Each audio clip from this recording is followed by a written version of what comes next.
Hello दोस्तों, मेरा नाम नेहा है और आज मैं आपको कक्षा 12 विषय गणित अध्याय 1 संबंध एवं फलन के बारे में बताऊंगी। आज की वीडियो पार्ट 11 में हम जानेंगे कि व्युत्क्रमणीय फलन प्रमेय 1 इनवर्टेबल फंक्शन थ्योरम क्या होती है एंड व्युत्क्रमणीय फलन प्रमेय 2 मतलब इनवर्टेबल फंक्शन थ्योरम 2 क्या है और उनसे संबंधित कुछ उदाहरण देखेंगे। तो आज का वीडियो हम अपना प्रारंभ करते हैं। सबसे पहले प्रमेय वन देखो, प्रमेय वन में क्या बताया गया है, जैसे अभी हमने एक प्रश्न भी पढ़ा था इससे पहली वीडियो में। उसमें क्या है कि जैसे हम दो फलनों का संयोजन करते हैं, ऐसे हम तीन फलनों का या उससे ज्यादा फलनों का भी संयोजन कर सकते हैं। तो वही क्या है कि यहाँ पर एक फलन दे रखा है एफ, जो एक्स से वाई में परिभाषित है। ठीक है। और एक फलन है आपके पास जी, जो वाई से जेड में परिभाषित है। तथा एक फलन है एच, जो जेड से एस में परिभाषित है। ठीक है, इस प्रकार से आपके पास तीन फलन है। तो वो आपको क्या बताना है, मतलब इस प्रमेय में बोला गया है कि जो इसका संयोजन होता है एच ओ जी ओ एफ, और अगर इसका हम क्रम विनिमय कर दे, जो जैसे सहचारी सहचर्य नियम जो हमारा होता है, उसी प्रकार से एच ओ जी ओ एफ के बराबर होता है। ठीक है। इसको हम देख सकते हैं कि ये कैसे आता है। जैसे एच ओ जी ओ एफ किसी अवयव एक्स के लिए हम देख रहे हैं, तो आप क्या करते हो, सबसे पहले एच को हल करोगे तो H G O F X आ जाएगा। ठीक है। अब जी ओ एफ एक्स को आप कैसे हल करते हो, जी एफ एक्स के बराबर होता है। तो इस प्रकार से आपके पास आ गया कि यहाँ पर क्या होगा, एफ एक्स का मान आ जाएगा। फिर जी एक्स के स्थान पर जो जी एक्स का मान होगा वो आ जाएगा, फिर आप एच एक्स सॉल्व करते हो। ठीक है। यहाँ पर प्रत्येक एक्स जो है वो एक्स से संबंधित है। इसी प्रकार एच ओ जी ओ एफ एक्स अगर आप देखते हो तो क्या करते हो, सबसे पहले यहाँ पर एफ एक्स का मान रखते हो। आपके पास क्या आ गया, एच ओ जी एफ एक्स। और फिर आपने क्या करा, यहाँ पर हल करा तो ये क्या आ जाएगा, एच जी एफ एक्स के बराबर हो जाएगा। ठीक है। फॉर ऑल यहाँ पर क्या है, प्रत्येक एक्स जो है वो किस में है, एक्स में है। तो इस प्रकार क्या हो जाएगा कि देखो दोनों का मान बराबर आ रहा है, तो एच ओ जी ओ एफ किसके बराबर होता है, एच ओ जी ओ एफ के बराबर होता है। ठीक है। अब इससे संबंधित अगर हम कोई उदाहरण देखें तो देखो देख सकते हैं। यहाँ पर क्या है, आपको एक प्रश्न दिया गया है जिसमें क्या बोला गया है कि आपके पास एक फलन है एफ, जो 1 2 3 से एबीसी में परिभाषित है, तथा जी जो है एबीसी से किस में परिभाषित है, सेब गेन और बिल्ली के साथ। अगर इसमें हम मान देखें तो F1 का प्रतिबिंब A है, F2 का B है, F3 का C है, तथा जी ए का सेब है, जी बी का गेंद है और जी सी का बिल्ली है। ठीक है।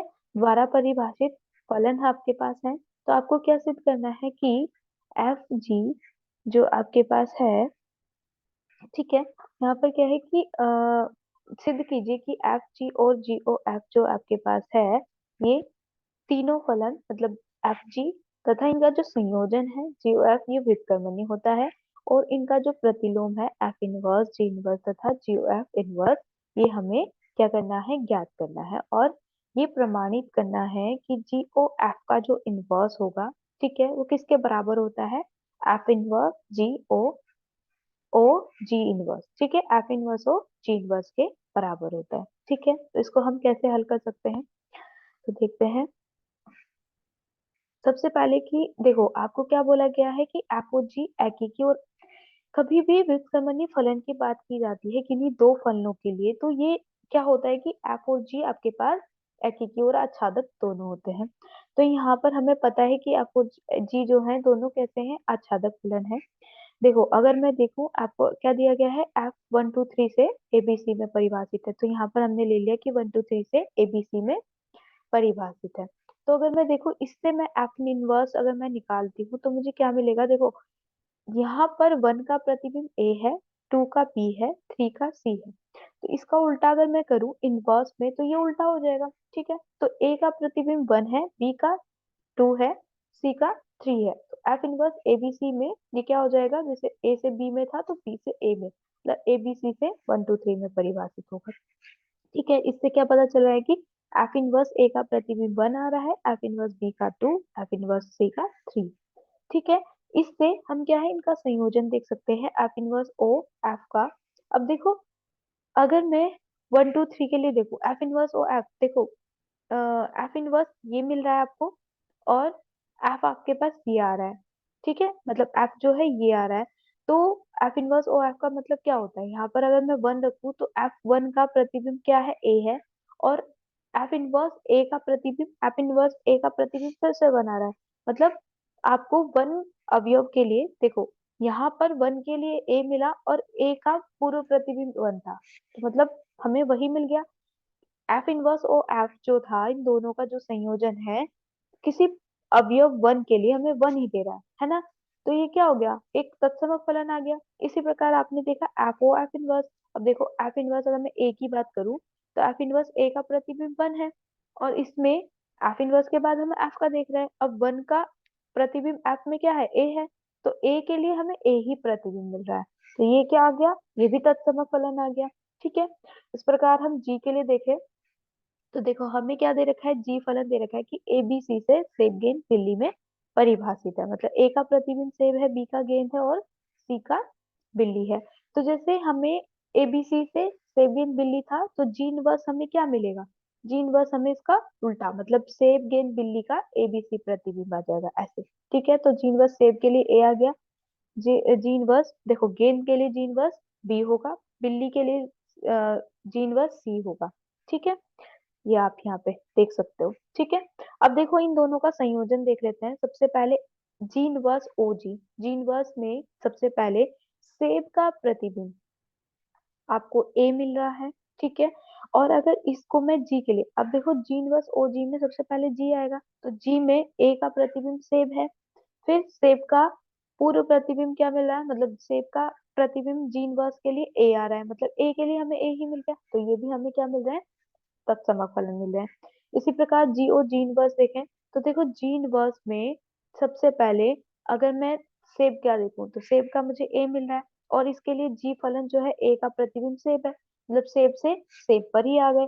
तो जी और जी इनवर्स भी क्या है आपके पास, तत्समक फलन आ रहा है। ठीक है, आगे बढ़ते हैं, इसमें संयोजन देख लेते हैं। देखो एफ ओ जी का संयोजन या जी ओ एफ का, देखो जी ओ एफ को अगर मैं देखूं, सबसे पहले यहाँ पर क्या है, वन टू थ्री का एबीसी आ रहा है, और एबीसी का सेबियन बिल्ली आ रहा है। तो अब जीओ एफ जो आपका बनेगा, तो वन का प्रतिबिंब आपके पास सेब है, देखो जीओ एफ वन का प्रतिबिंब सेब आ रहा है, टू का गेंद आ रहा है, ठीक है, और थ्री का बिल्ली आ रहा है। इसी प्रकार इनका संयोजन अगर हम इनवर्स में देखते हैं, तो इनवर्स में देखो क्या मिलेगा आपको, यहाँ पर इनवर्स का इधर से बनेगा, है ना, देखो ये बनेगा प्रतिबिंब। तो सेब का प्रतिबिंब वन आ रहा है, मतलब देखो सेब का वन आ रहा है, गेंद का दो आ रहा है, और बिल्ली का तीन आ रहा है। ठीक है, मिल गया। अब देखो इसमें क्या है, ये इस प्रकार से बना, और ये जियो एफ इस प्रकार से बना। इसी प्रकार आप कैसे देख सकते हो, इसी में अपने अभी अपने दो दो फलनों के संयोजन मिले। जैसे जियो एफ निकाला, जियो एफ का इनवर्स निकाला। ठीक है, इसी प्रकार आपको यहाँ पे जियो एफ के इनवर्स को किसके, जियो एफ के साथ में देखना है। अब देखो इसको यहाँ पर देख लेते हैं, ये आपके पास जियो एफ का इनवर्स है, और ये जियो एफ है। तो अगर जियो एफ के इनवर्स को जियो एफ के साथ देखें, तो देखो यहाँ पर जियो एफ इनवर्स का वन आ रहा है, ठीक है, प्रतिबिंब सेब के लिए वन आ रहा है। अब यहाँ पर वन के लिए देखूं तो सेब आ रहा है, मतलब सेब के लिए हमें सेब ही मिल गया। ठीक है, गेंद का अगर मैंने देखा तो टू आ रहा है, और टू के लिए जो है गेंद आ रहा है, मतलब गेंद का हमें गेंद मिल गया। तो इससे भी क्या पता चल रहा है कि ये भी एक कैसा, तत्समक फलन है। ठीक है, ये दोनों भी आपके तत्समक फलन आ रहे हैं। तो इससे क्या प्रमाणित हो रहा है कि एफ जी तथा जीओ एफ व्युत्क्रमणीय है, क्योंकि सारे तत्समक फलन आ जा रहे हैं। हमें यही तो दिखाना होता है व्युत्क्रमणीय के लिए। तो ये क्या है, सारे तत्समक फलन आ गए, तो इसका मतलब एफ इनवर्स जी इनवर्स सेब के लिए क्या आ गया, एफ इनवर्स जी इनवर्स सेब। अब जी इनवर्स सेब का मान ए था आपके पास, तो एफ इनवर्स ए आ गया, और एफ इनवर्स ए का मान वन था। यही आपके जी और एफ इनवर्स का मान आ रहा है। ठीक है, सेब के बराबर आ रहा है। इसी प्रकार ये देखें, एफ इनवर्स जी, गेंद के लिए देखें, तो गेंद के लिए भी आपके पास क्या है, जी इनवर्स गेंद, तो ये किसके बराबर होता है, एफ इनवर्स ए के। एफ इनवर्स ए का मान भी बना रहा है, तो ये भी क्या है, जीओ एफ इनवर्स गेंद के लिए आ रहा है। ठीक है, तो इसी प्रकार आप बिल्ली के लिए देख सकते हो। तो ये क्या है आपके, देखो सेब के लिए सेब आया, गेंद के लिए गेंद आया, और बिल्ली के लिए आपके पास बिल्ली आया। तो ये सब क्या आ जा रहे हैं, बराबर आ जा रहे हैं। तो जी ओ एफ इनवर्स जो है, एफ इनवर्स ओ जी इनवर्स के बराबर आ गया। ठीक है, तो इस प्रकार आप इन प्रश्नों को हल कर सकते हो। इसी में हम प्रमेय 2 देखते हैं। तो इसमें क्या है कि मान लीजिए आपके पास एक फलन है जो x से y में परिभाषित है तथा g y से z में परिभाषित है। ये दोनों कैसे हैं? व्युत्क्रमणीय फलन है। तो जी ओ एफ भी व्युत्क्रमणीय, मतलब इनका जो संयोजन होगा वो भी व्युत्क्रमणीय होगा। तथा जी ओ एफ का जो इनवर्स है वो किसके बराबर होगा? एफ इनवर्स जी ओ जी इनवर्स के। ठीक है, किसके बराबर है? एफ इनवर्स ओ जी इनवर्स के बराबर है। ठीक है, इसको हम कैसे सिद्ध कर सकते हैं कि जी ओ एफ को व्युत्क्रमणीय तथा जी ओ एफ इनवर्स जो है एफ इनवर्स ओ जी इनवर्स को सिद्ध करने के लिए यह प्रमाणित करना पर्याप्त है कि एफ इनवर्स ओ जी ओ एफ जो है कैसा होना चाहिए? तत्समक होना चाहिए तथा जी ओ एफ इनवर्स ओ जी इनवर्स भी तत्समक आई जेड होना चाहिए। तो हम कैसे दिखा सकते हैं? देखो यहाँ पर क्या है, एफ इनवर्स और जी इनवर्स आ रहा है। इसको जीओ एफ के साथ अगर हम देखते हैं तो क्या आ जाएगा? ये क्या है? पहले ओ एफ इनवर्स ओ जी इनवर्स ओ जी होगा, ओ एफ होगा।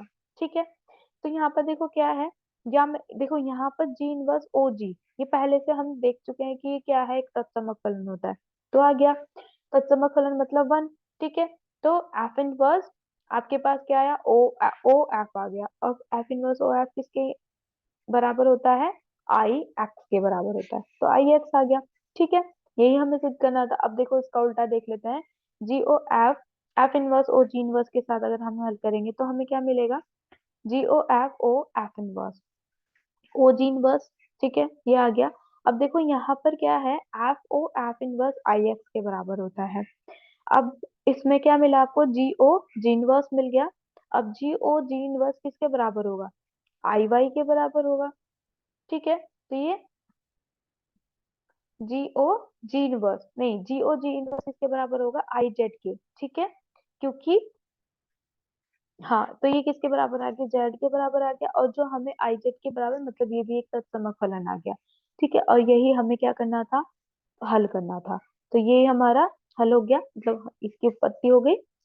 अब देखो इससे संबंधित कुछ उदाहरण देख लेते हैं। ये उदाहरण देखो, इसके द्वारा हम देखेंगे क्या है। आप मान लीजिए कि आपके पास एक फलन दे रखा है एस, जो 1 2 3 है। निर्धारित कर लीजिए कि क्या नीचे परिभाषित फलन जो एस से एस में परिभाषित है के प्रतिलोम फलन है। ठीक है, और एफ इनवर्स ज्ञात करना है कि इसका अस्तित्व है। तो देखो क्या है, आपको ये दे रखा है, एफ दे रखा है 1 1 2 2 3 3, फिर 1 2 2 1 2 3 1, फिर 1 3 3 2 2 1। तो देख लेते हैं। सबसे पहले प्रथम वाला देखेंगे। इसमें क्या है? 1 का प्रतिबिंब 1 है, 2 का प्रतिबिंब 2 है, 3 का प्रतिबिंब 3 है। और इससे हमें क्या पता चला? देखो प्रत्येक अवयव के लिए हमें प्रत्येक भिन्न अवयव के लिए हमें भिन्न प्रतिबिंब प्राप्त हो रहे हैं। ठीक है, और क्योंकि सारे अवयव जो हैं सह प्रांत के, वो किसी ना किसी अवयव के प्रतिबिंब है। तो कोई अवयव खाली नहीं है। तो इसका मतलब क्या है? ये आच्छादक भी है। तो एफ एकेकी और आच्छादक है, इसलिए एफ व्युत्क्रमणीय है। तथा एफ का प्रतिलोम, देखो प्रतिलोम हम ज्ञात करते हैं तो ये क्या है? 1 का प्रतिबिंब 1, 2 का 2, 3 का 3, यही प्राप्त हो गया जो कि एफ के बराबर आ रहा है। आगे देखते हैं। सेकंड जो आपका दूसरा था, इसमें क्या है? 1 का प्रतिबिंब 2 है, 2 का प्रतिबिंब 1 है, और 3 का प्रतिबिंब भी 1 है। ठीक है, तो इससे क्या पता चला? दो अवयवों का एक प्रतिबिंब पता चल रहा है। तो इसमें क्या है? ये एकेकी नहीं है। क्योंकि एकेकी होने के लिए तो प्रत्येक अवयव का प्रत्येक, मतलब भिन्न अवयव का भिन्न प्रतिबिंब होना चाहिए, बट यहाँ पर नहीं आ रहा है। तो ये क्या है? एकेकी नहीं है, अतः एफ व्युत्क्रमणीय नहीं है। आगे देखते हैं। इसमें क्या है? 1 का प्रतिबिंब 3 है, 3 का 2 है, 3 का 2 आ रहा है, 2 का 1 आ रहा है। तो इससे क्या है? देखो भिन्न अवयवों के भिन्न प्रतिबिंब है। और जो हमारे पास क्या है, सह प्रांत है, उसमें कोई अवयव खाली नहीं है, मतलब सारे अवयव किसी ना किसी अवयव के प्रतिबिंब है। तो एफ एकेकी तथा आच्छादक है, दोनों मिल रहा है, तो ये क्या है? एफ व्युत्क्रमणीय होगा। तथा एफ का प्रतिलोम क्या होगा? देखो 3 का प्रतिबिंब 1 होगा, 2 का प्रतिबिंब 3 होगा, और 1 का प्रतिबिंब 2 होगा। ये क्या है? ये भी किसके बराबर आ जा रहा है? एफ के बराबर आ जा रहा है। ठीक है, यही हमारे पास एफ था। ठीक है, तो वही हमें प्राप्त हो जा रहा है। तो वो क्या है? इस प्रकार से हम प्रतिबिंब प्राप्त कर सकते हैं और ये ज्ञात कर सकते हैं कि ये व्युत्क्रमणीय होगा या नहीं होगा। ठीक है, तो अगले भाग में हम क्या पढ़ेंगे कि द्विआधारी संक्रियाएं मतलब बाइनरी ऑपरेशंस क्या होते हैं और उनसे संबंधित कुछ उदाहरण। तो आज का वीडियो हमारा यहीं पर समाप्त होता है। धन्यवाद।